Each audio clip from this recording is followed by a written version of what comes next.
Ci portano più speranza, più fiducia, uno sguardo che finalmente si alza verso il futuro. Per ricominciare con la tua attività, con la tua professione, per allargare i tuoi orizzonti, ricomincia con noi.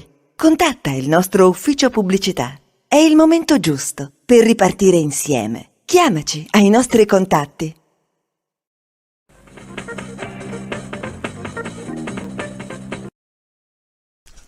Mario Brancati merita questo grazie non solo per la sua attività amministrativa, poiché è stato un amministratore serio e puntuale, ma anche per la sua instancabile e mirabile attività sociale.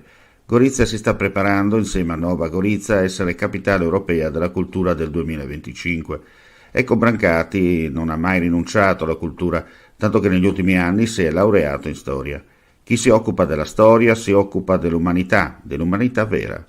Se tutti studiassero la storia fino in fondo, fosse quello che sta accadendo ai confini con l'Europa, con la lacerazione e il dolore che porta alla guerra, non sarebbe mai accaduto. Grazie, allora, per questo momento dedicato a chi ha operato e opera nel cuore, alla città di Gorizia in tutte le sue declinazioni, all'arcidiocesi e tutti coloro che continuano a dare un esempio virtuoso per le nuove generazioni.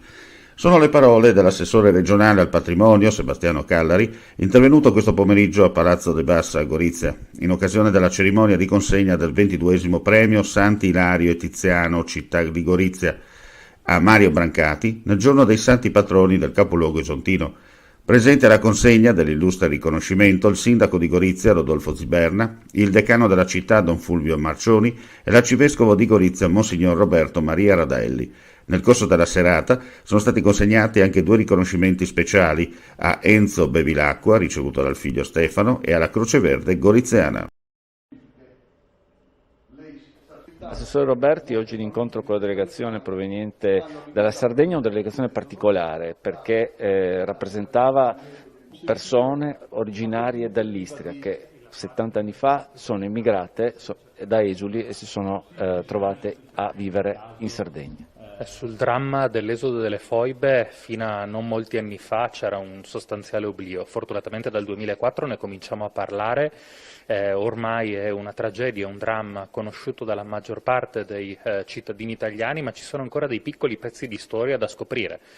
Questo è il caso della città di Fertilia, una città che è stata di fondazione, è iniziata a costruire negli anni 30, nei primi anni 30 del Novecento, poi abbandonata a causa dello scoppio della guerra e ripopolata nel dopoguerra dai tanti esuli che, lasciando le proprie case in Istria, Fiume e Dalmazia, sono andati ad abitare proprio a Fertilia, ripopolandola.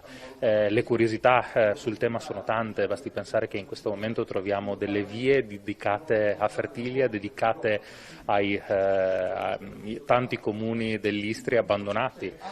Basti pensare che ancora oggi si sente parlare in quelle vie nel pieno della Sardegna, si sente parlare in un dialetto molto familiare a noi, quel dialetto veneto tipico di quelle zone.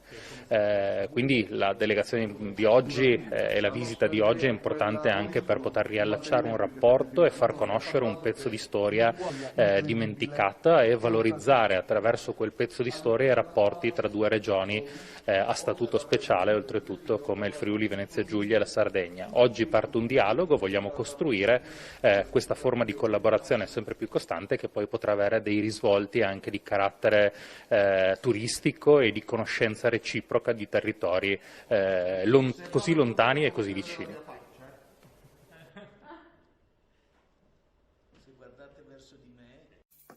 Vuoi assaggiare una birra dove al suo interno scopri la specialità tipica friulana? Lumi Beer, il prodotto ricavato in 20 ettari di terreno coltivato orzodistico, biodiversità, performance ambientale. Lumi Beer nelle sue 5 versioni disponibili, 4 per consumo veloce e dissetante e la versione Magnum per intenditori. Lumi Beer si abbina a qualsiasi palato. Lumi Beer è un prodotto esclusivo Azienda Agricola Pancera, il buon seme, i buoni frutti.